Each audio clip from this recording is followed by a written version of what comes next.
firmly believe if we look back at the kinds of people we've elected, we elected a Dave Cargo who was a bit of a maverick himself, and his goal was taking north.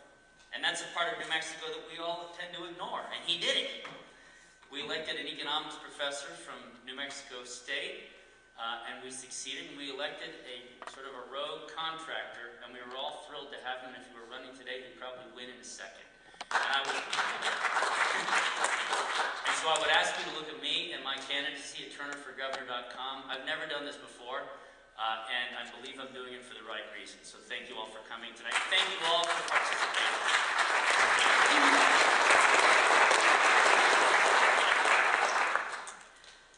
What you see is what you get.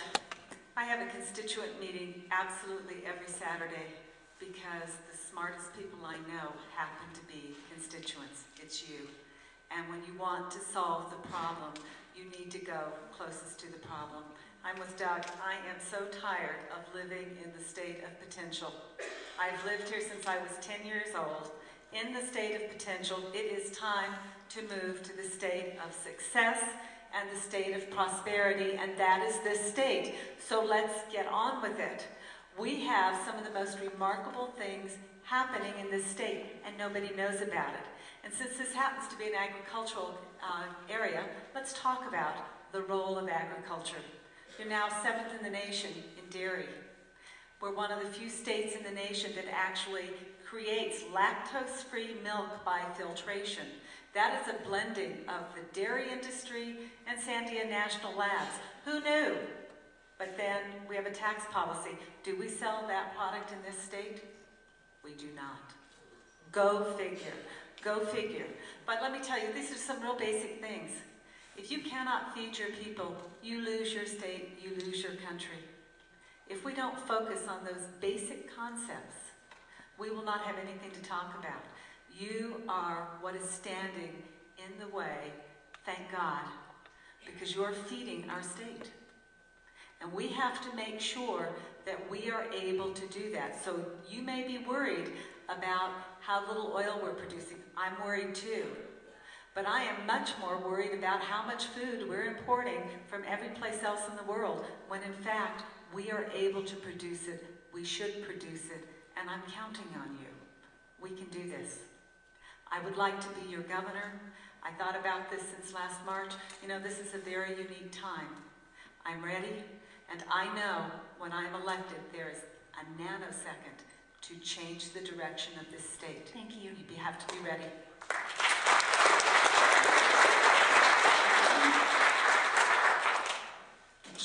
I ended my 5 minutes. Almost got my vision done, so I'm going to start over with my vision.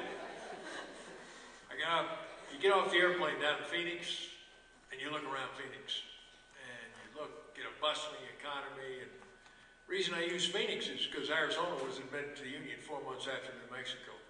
And if you go back to 1912, we had far more infrastructure, a better economy than Arizona did. So what went wrong? A lot went wrong along the way. But the fact is, we're not dwelling on the problems. My vision is, if I'm your governor, after 8 years, I go home, but I leave behind a far better economy, a far broader public sector, a higher standard of living for all New Mexicans, a better education system, and a public safety system that makes everybody feel a little safe in their homes. That's what I intend to accomplish. How we get there is what we've got to do to achieve that vision.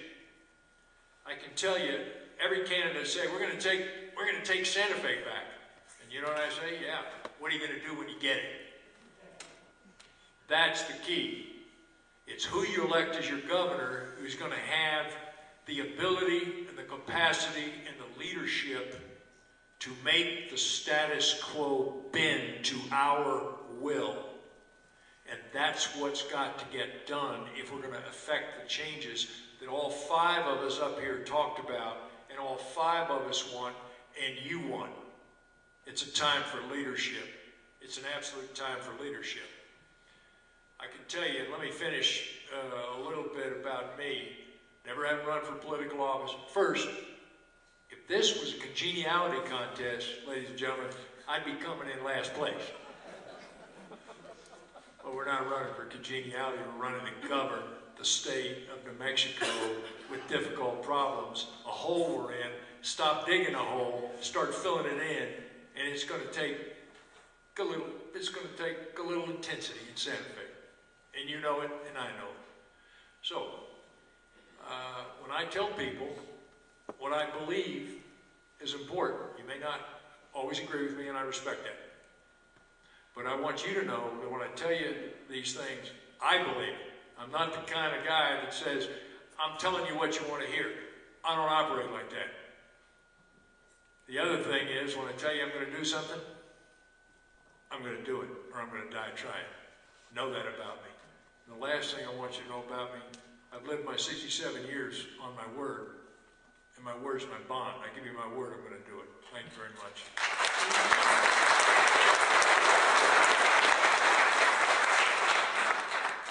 I'm asking for your support and for your vote as your next governor because I can return strong ethical leadership to Santa Fe. And I don't just say I want to take Santa Fe back. I have a proven record of bringing ethical, strong leadership to Doñana County. And the voters in Doñana County have held me accountable. They hold me accountable every time they vote. And they have returned me to Doñana County as their district attorney because I produce results. I've taken on corruption. I have a proven record of holding corrupt public officials accountable. We have prosecuted a municipal judge for voting in both the state of Texas and in Doñana County for the same election, running for office in Doñana County when he didn't even live in Doñana County, he lived in Texas. We prosecuted him, convicted him, and removed him from office. We prosecuted the county clerk for violating the election code, convicted him of 5 felony offenses. Taking on public officials isn't easy, but I have a proven record of doing it, even when it's tough. We take on tough cases in our area, and I'm not afraid to make that kind of positive change in Doñana County. Sometimes these forums don't let you know a lot about us. I support concealed carry. I do not support driver's licenses for illegal immigrants. We have 45,000 illegal immigrants who have driver's licenses right now. I do not intend to use my passport to get onto an airplane. I support the death penalty being returned. I support the death penalty being returned to our state of New Mexico. Marriage is only between a man and a woman, and we should have not been wasting that. I am pro-life and voter ID. I show my ID every time I vote. And every time I show my ID, the first thing they do is say, "Why are you showing me your ID? You don't have to." I said, "So I can show you how easy that was." Men and women have died to give us that privilege to vote, and it must count, and we must be the ones who vote, and only the citizens of our state should be the ones. We must make sure that we turn New Mexico around. I have a proven record of surrounding myself with experts. I have a proven record of making decisions that are based on evidence and facts. We have to make sure that we are making environmentally sound decisions. However, we must not cause any damage to our economy, and that's where we have lost our way. Corruption must be taken away, and it must be taken away from our state government, but we have to make sure that we bring together our economy, our education, our kids, make sure that we are making decisions that are positive for you. Thank you.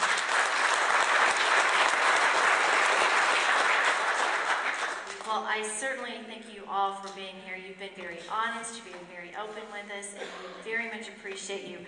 One of my board members from High Plains Patriots would like to make a comment. Yes, I want to just make a brief comment. Number one, thank you for being here tonight and sharing your time with us. It's greatly appreciated. And also, I just wanted to comment that occasionally I catch some radio out of Texas, and I've heard a lot of the commercials in the Texas Gubernatorial Republican primary race over there, and it's nasty. I mean, between Senator Hutchins and Governor Perry over there. And what I've heard from you tonight is that y'all seem to have a healthy respect for each other, and you didn't attack each other.